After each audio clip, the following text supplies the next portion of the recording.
friends, so today we are going to be making plastic lace keychains, also called lanyards or gimp depending on where you're from, and I'm going to be going over just the basic stitches. I first learned how to make these keychains when I was 8 years old, my first summer at sleepaway camp. I learned the most simple form, which is a square using just 2 colors. Today we're going to be going over that and then also showing how to rotate. So if you can get a spiral design, again, with just 2 colors. And then as you get more practice, you get more used to how to work with plastic lace. You can make progressively more complicated patterns. For example, a stripe that has 4 colors, or just a spiral of 4 colors, or even some zigzags, and like a plus sign, which is 6 colors. So there's a lot you can do, but the foundation of all of these is the 2 basic stitches, which is a square and then a spiral. And so that's what we're going to be going over. In terms of materials, you can get everything you need from like craft stores or Walmart or Target. So of course you need plastic lace, which you can find in bundles like these, typically as part of like a beginner kit, or you can get it in spools from craft stores if you know you're going to be using a lot. And then I always like to start on key rings because I find that it makes it easier to get a grip as you're starting your keychain out. And I also think it makes it a lot easier to make it into a keychain in the end instead of having a completed plastic lace structure to try and thread a key ring through. And then I like to use nail clippers to cut my plastic lace. Scissors work perfectly fine. I just a lot of times will be making these keychains when I'm traveling, and it can be kind of difficult to get like scissors through TSA. So instead I use nail clippers. I just always keep nail clippers with my plastic lace keychain supplies, which is really nice. So we'll get started. So to start, you're going to have your key ring and your 2 strands of lace. You are going to want to go ahead and wrap them both in half. So I match up the ends. I like to put all of the ends together to do this. Fold them in half and you find the center that way right here. And then you're going to want to put the key ring on the center. Right, and so once you have it like that, it's centered. You're gonna check, make sure, yay, it's centered, then you can start. So I tend to fold open, and then you want your 2 different colors to make a plus. I always hold it just like this, so my thumb is in the center, and that allows me to use my thumb as the base while I'm starting it. And so the basic concept is just an over-under. So you're gonna do 2 overs like this. And if you actually use your middle finger to hold the key ring on, you can use your other fingers to hold the sides in place. Once you have your 2 sides, then you're going to go over, under, across with the other color. And what's important here is making sure that the under is actually trapped. So on one side, you're going to have a closed loop that nothing can escape through, because that is where the actual lanyard lace is coming from on the bottom, but the other one hangs free. And you want these free parts to be trapped, that way they're not going to come undone as you go to tighten. And then to tighten, you're going to just hold each side and pull tight, and you want them to pull tight evenly. If you've done this correctly, you're going to have a little square, and if underneath you can see that crisscross you started with, and you successfully started your lanyard. Now, to keep going, it's basically those same steps over and over again for the square pattern. So you're going to go over, you're going to go over, and I always like to say that this kind of looks like a pretzel when you've done it properly. See? And then you just go through those 2 openings with your other color. Whoosh.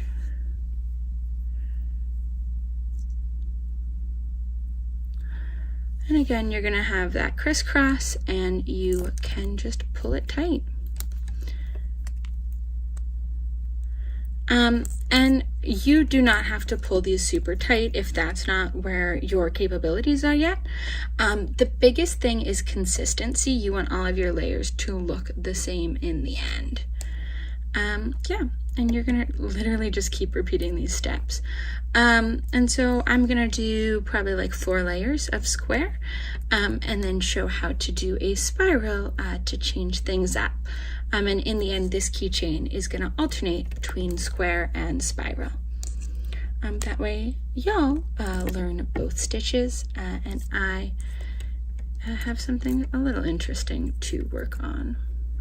It also doesn't really matter if you're starting with purples or pinks, or whichever of your 2 colors is really what you start with for each layer, especially not when it's just a simple 2 color. So you can just do whatever is easiest in the moment. We're gonna do 1 more layer, and then I will start a rotate.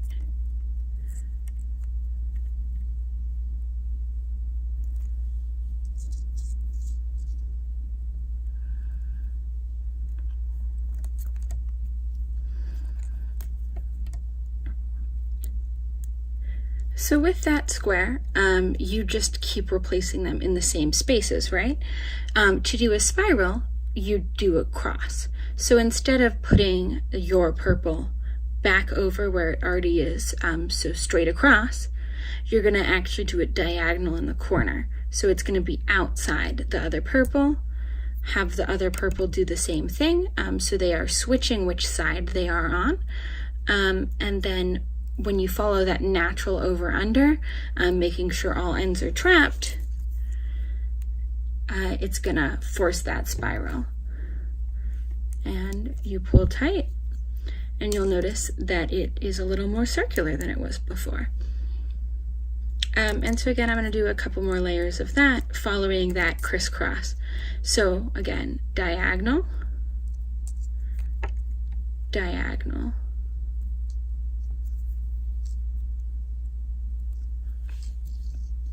over under, over the first, under the second, and pull tight.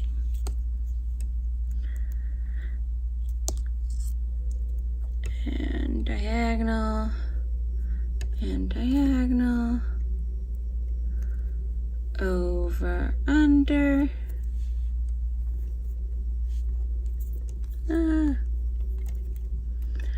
over, under. If it ever gets looped like this, like kind of twisted, I just like to flip it so it's right side up. Otherwise you'll have little twists in the side of your pattern as you're looking. And so now we have like 3 layers of that, and if you look at the side, you can start to see the difference between how the square looks and the spiral looks. We'll go a little bit further so you can see that difference. And you don't necessarily have to do alternating patterns like I am. You could actually do an entire keychain of just round, or an entire keychain of just square.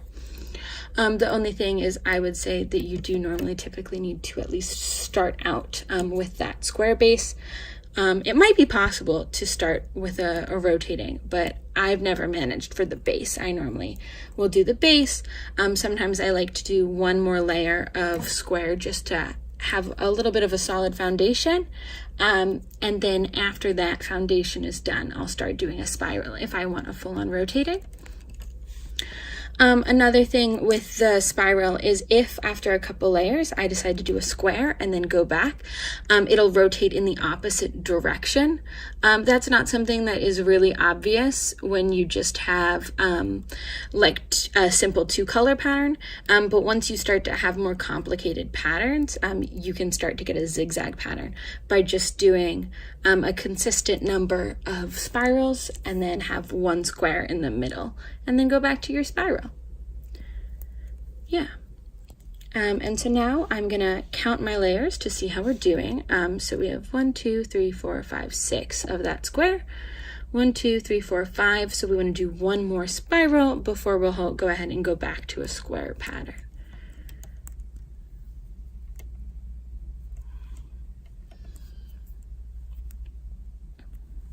Yeah, and so that's pulled nice and tight. You can clearly see the difference between the 2 patterns. And so now I'm going to do square again.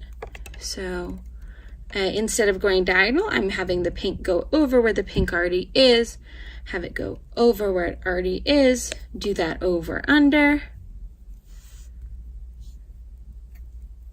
and over under, and then I'm going to pull it tight. And just keep doing this for, again, about 6 is what I've made my pattern.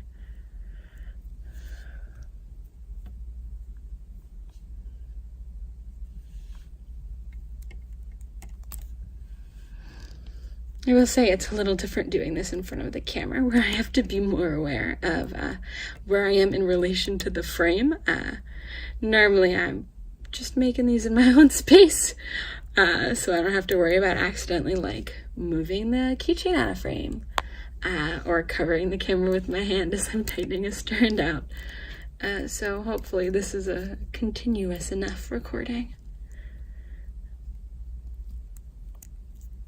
And hopefully I'm doing a decent enough job explaining. Alright, time to do a spiral again. So as you can see, I have my pretzel still, that doesn't change, but my pretzel is crisscross or diagonal as opposed to straight.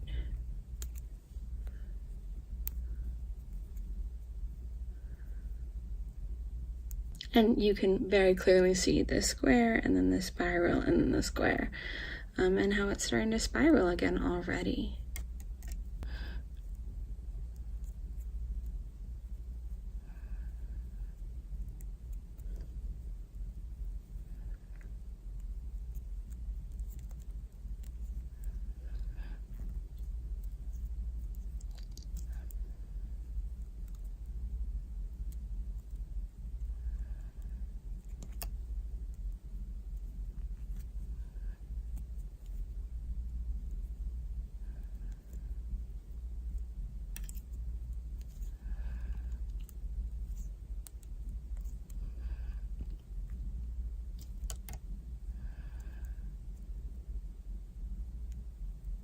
Okay, switching back to square, and I'm almost done.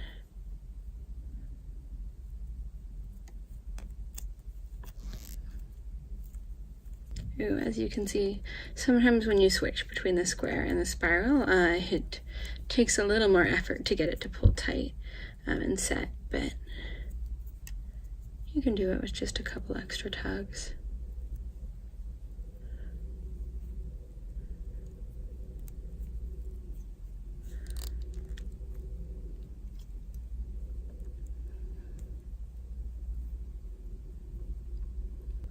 Normally, a good way I can tell that either I'm approaching the end or I just need to take a break is that I'm seeing those stitches coming looser and looser.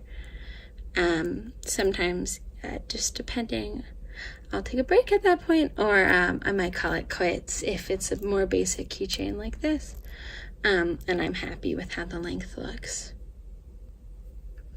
Especially because the shorter those ends get, the more difficult it is to pull each strand tight. Of course, when I was younger, my hands were smaller, less. It was easier to grip onto some of those shorter strands than it is now. Okay, so I'm going to go ahead and call it quits. I'm pretty happy with how this looks. So to finish it off, you got to do a finishing stitch. I do want to point out that you could keep going and get a couple more layers of this if you wanted to. I'm just done. And so to do a finishing stitch, you start a normal stitch. So you're going to do your 2 loops and do your pretzel. You're going to do your over under and your over under. And you're going to partially pull it tight, but the trick is not to pull it all the way tight. You still want some space there, because what you're going to do is you're going to actually wrap these strands up. So you're going to go around the one next to it into the center, and pull through there, and that is how you tighten and how you finish it off. So you're going to use them to hold each other in place. So again, around the thing next to it and through that center gap. And this is where sometimes you'll have to tighten your other strands as you do it, just to keep them from all coming unraveled. And obviously the more length you have remaining at this point, the easier it is to finish. Just because when you have very short strands, it's hard to wrap them and keep them in place. So once you have all 4 in the center, which you can see here, you're going to want to pull them tight, and then I tend to push that knot down, just so it doesn't form too far away from the main keychain. And once you pull tight, it's going to look like that. And you can shorten your ends. And technically this is all you need to do. In the first couple of days after you make your keychain, you're going to have to regularly tighten while the memory of the plastic lace kind of forms and sets. What I like to do to kind of skip this is I'll put clear nail polish around that knot to hold it in place while it sets on its own. And if you actually do put the keychain on like a backpack or something, that nail polish will chip away over time. But it's enough that by the time the nail polish fades off or scrapes off, the knot will have the memory to stay in place. So this is the finished product. It took me just over 15 minutes to make it. But again, I've been doing this for over 13 years. So if it takes you longer to make something the same size, that's totally understandable. You get quicker with practice as you get more comfortable with using plastic lace, because it is kind of an interesting material if you're not familiar with it.